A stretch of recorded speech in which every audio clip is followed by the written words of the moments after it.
Hello everyone, my name is Mr. Cake Muncher and welcome back to another episode of Cobblemon. If you guys remember last time we worked a little bit on making a house to look like Red's house from Pokemon Adventures. And between episodes I went and found some bamboo. I'm actually flying on my way back from getting some now. If you remember last time I mentioned that I thought the floors would be good for a bamboo mosaic, and so that's exactly what we're going to do. While exploring, I found some cool goodies. No more legendary summons, which honestly is probably a good thing because I think we kind of have too many at this point.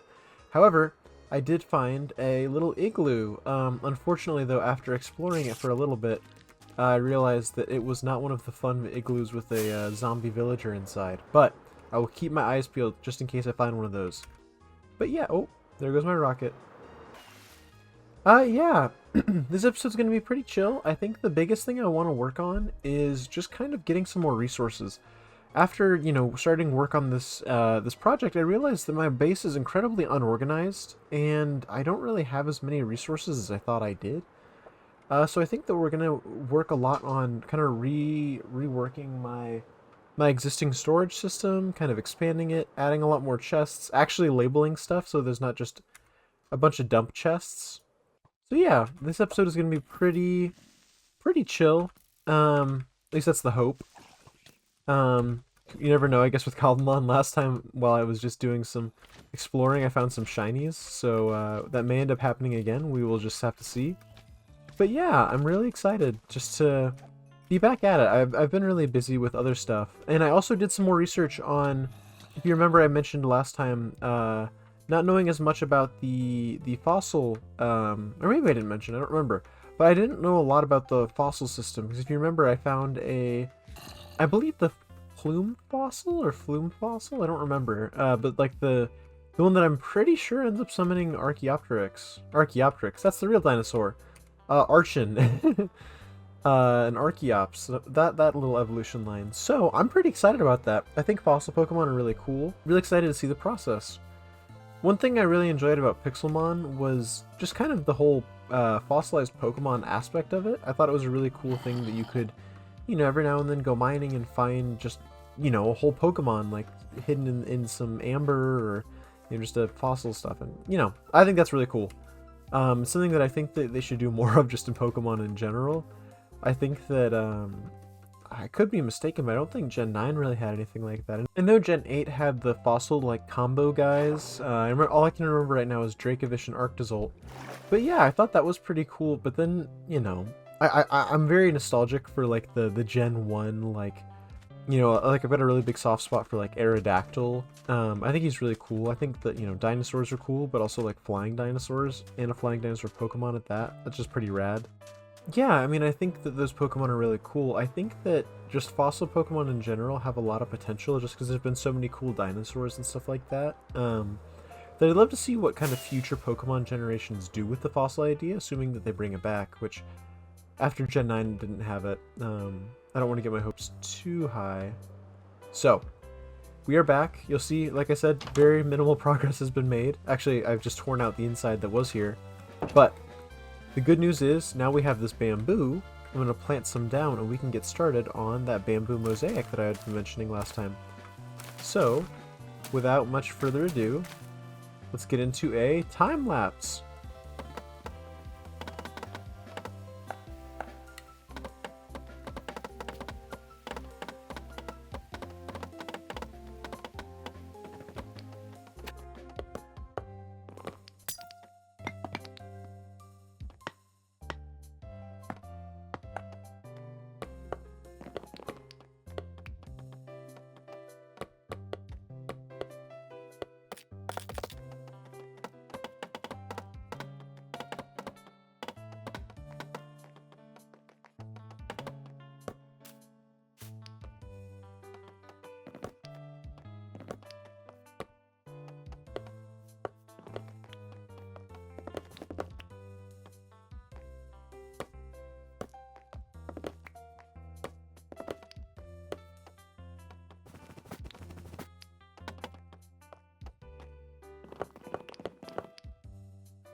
Hey everyone, I'm back. So, during my expedition, we found a little bit of some good stuff. We found a plume fossil, and additionally, I realized A while ago we didn't find the plume fossil. This is what turns into an archon.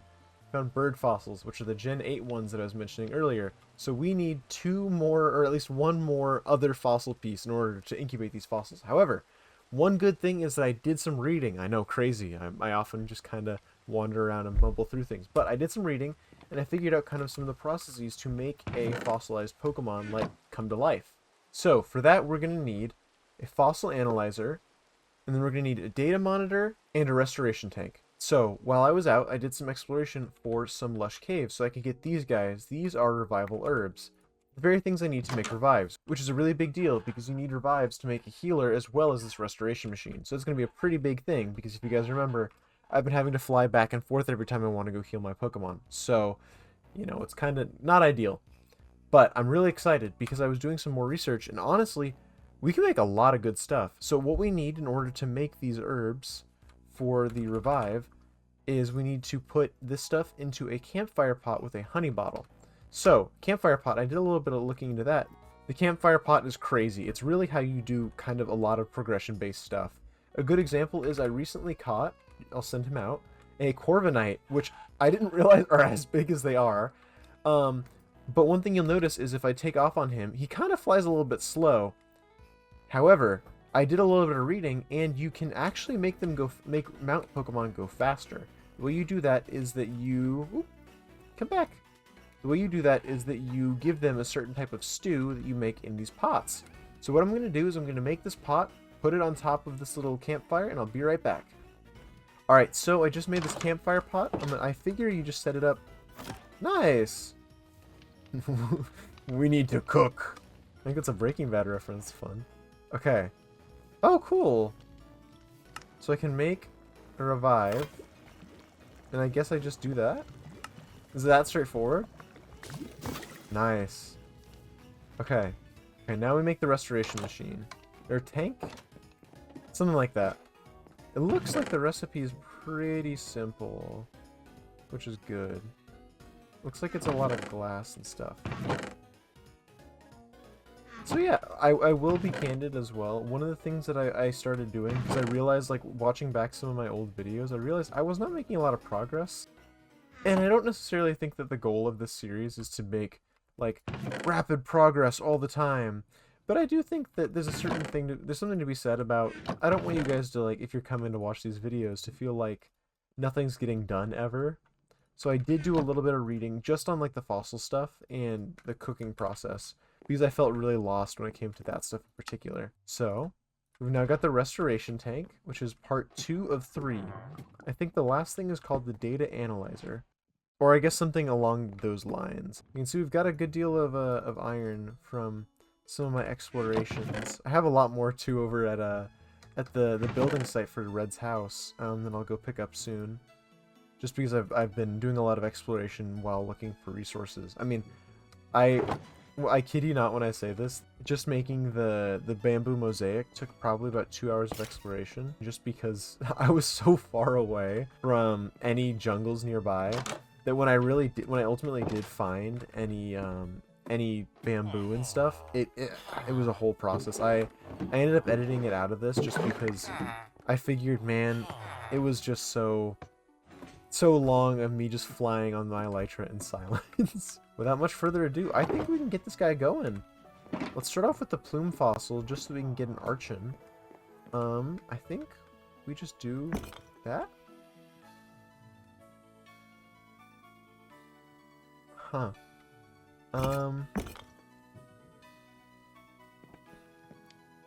Give me a moment and I'll be right back. Okay, after doing a bit more reading, it turns out you need to put organic matter. Oh, I guess dirt is not organic matter in this case. It says something about organic matter into the chamber with it to do the resurrection process. So I'm actually gonna do some kelp. So I think I have a lot of, yeah, I've got a lot of kelp. So let's see. Oh. Oh, I guess it's going in here. I like this little, like, slime as it fills it. That's so cool. It's a cool sound, too. Alright. Oh, whoa. Okay, I think it's ready. I don't know how long it's gonna take. I think it's gonna take a few minutes. But I will see you back once we have our Archon. Alright guys, we are back. I just made myself a healing machine so I don't have to fly all the way over to the village way over there. Additionally, you can see right here is a little Archon. So as I understand it, the way that this works is we just right-click the tank with a Pokeball and it just goes in there. However, I do want to see if there's any like themed Pokeballs that I think could be cool for Archon, just based on like color schemes and stuff. I picked the netball just because of like the blue accents that it has for the feathers, and I think honestly, I may just go with that one. The lure ball is really pretty too, but I don't think I have any. Well, actually, I do have red over in my apricorn farm thing. Actually, and one right here. Look at that, man. All right, so let's put it in a lure ball, just because it looks a little bit more like its color scheme. And then I think that's our first fossil Pokemon. I'm really excited, if you guys can't tell. Oh my goodness. Okay, here we go. There's a lure balls. Let's get one out. Alright, let me put this hoe away. I'm getting... I want to be all fancy. All like perfectly in order and everything. Okay. Okay, here we go. Oh! I hope that wasn't a bad noise. Oh, we did it! Okay, okay, okay. Does that mean it's here? Oh my goodness! Hey, little Archon!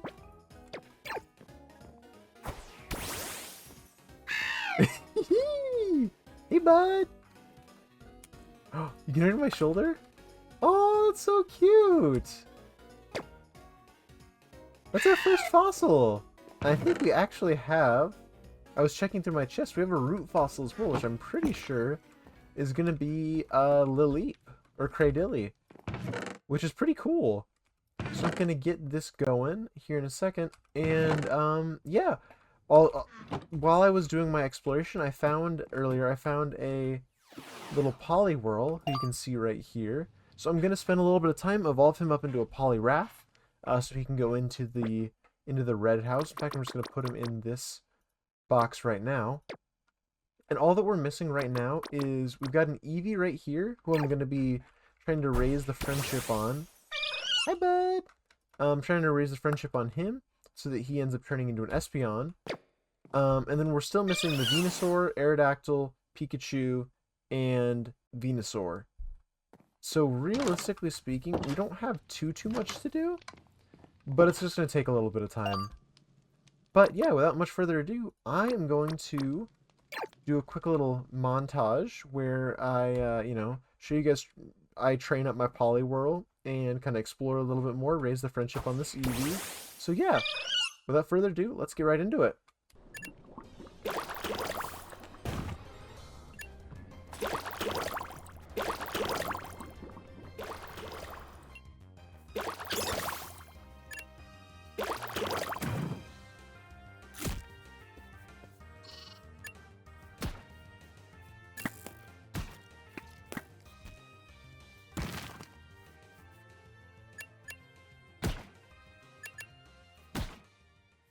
Hey guys, I'm back. You can see my little Poliwag. He's now level 37. So I think he's pretty much ready to evolve. I'm going to evolve him first into this Poliwrath. Let's see his little fun evolution animation. Let's get everyone out for a good time to save.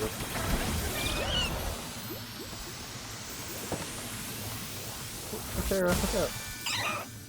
Yay! So, Pokemon Adventures, in that manga, Red starts off with, he starts the series with a Poliwrath. It's explained, oh, and our little Lilip is ready.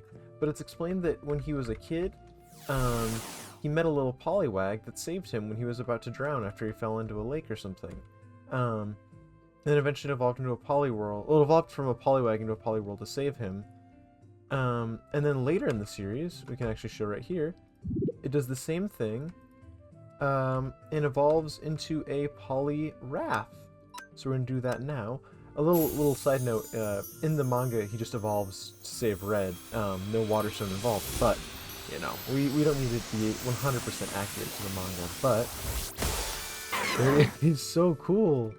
Oh my gosh. He's big. He's a big boy. Alright, well, that is another one of Red's Pokemon off our list. And, as you probably saw during that little evolution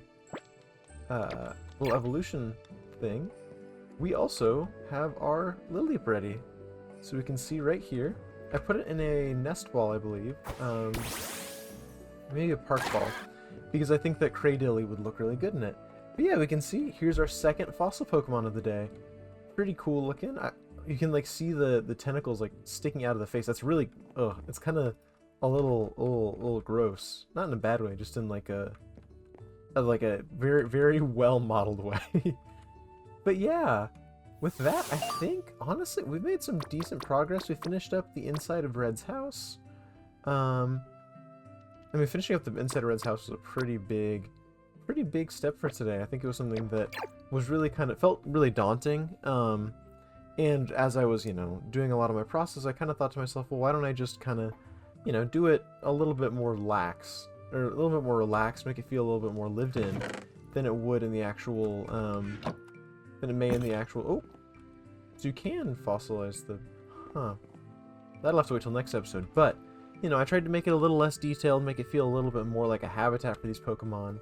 I'm really excited about that. Again, I think just because of the nature of some of the mons that Red has, a Pikachu shouldn't be terribly hard to find, but a Snorlax, I've been looking like far and wide. I have not seen a Snorlax since like I think episode 2. There's a wild one that ended up KOing all of my Pokemon. But yeah, the other ones I'm looking for still are a Bulbasaur to turn into a Venusaur, an Aerodactyl, and a Bulbasaur, Pikachu, Venusaur, Snorlax. None of those are unfortunately going to be particularly easy. You can see this Eevee right here. I'm going to be working a little bit like between episodes to level up the friendship just to get him into an Espeon. But yeah, I'm going to go put these guys in just so they can check out their new place. Gradually they'll be joined by their friends, which is good. But yeah, honestly, not a ton of stuff, but I feel pretty happy with it. At the end of the day, the goal is just to, hang out, have some fun, catch some cool Pokemon along the way. Alright, so we're here. I'm now going to go upstairs and send out all these little guys. I'm actually worried about the Gyarados getting stuck in the roof, now that I'm thinking about it. Right. Where did the Gyarados go? Buddy, are you on the... He is on the ceiling. Or on the roof. Well, not a whole lot we can do about that. Yeah, even Poliwrath's kind of a little bit big for here. Let's see if we can tear some of this down and if you can fit. Is that a little better for you, bud? Yeah. Not perfect, but it's better. Alright, well, you know what? That's alright for now. You can also see, I don't know if I pointed out during my little time lapse, I have a little sign here, and this is more or less what the sign in Pokemon Fire Red Leaf Green says in the player's room.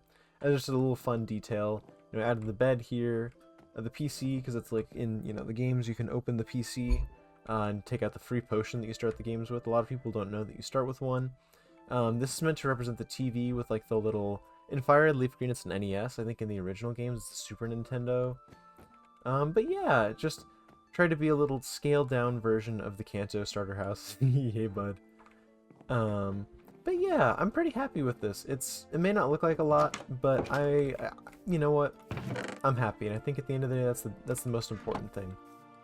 So, without much further ado, I want to thank you all so much for watching, and hope you have a great rest of your day, night, afternoon, whatever, and I'll see you all next time. Bye!